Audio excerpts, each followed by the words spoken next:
Icing sugar, gelatin powder, gelatin ముందుగా మరగపెట్టుకుని ఉంచుకున్న water, liquid glucose, hot water, lemon, gelatin వేసి కలుపుకుంటున్నామండి. తగినంత జెలటిన్ వేసుకోవాలి. జెలటిన్ కొంచెం ఎక్కువ మొత్తంలో వేసుకోవాలి. లిక్విడ్ గ్లూకోజ్ కొంచెం వేసుకోవాలి. అలాగే లెమన్ వాటర్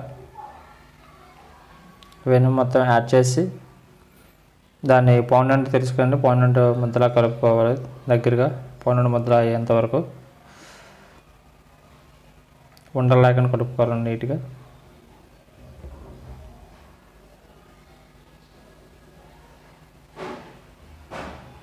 చూసారా ముద్ర అయ్యింది.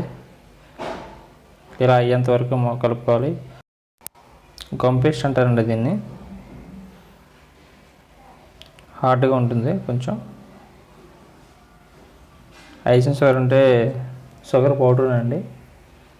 దీన్ని ఇప్పుడు కార్న్ఫ్లవర్ కింద కొంచెం బలం మీద వేసుకొని ఇలా పాముకోవాలి. మన సేమ్ పౌండ్ కేకులు చేస్తాం కదండి, ఆ విధంగా పాముకొని ఉంచుకోవాలి. మనకి ఏ ఫ్లవర్ కావాలంటే ఆ ఫ్లవర్ కట్టర్తో కట్ చేసుకొని ముందుగా యూజ్ చేసుకోవాలి, స్టోర్ చేసుకోవాలన్నమాట.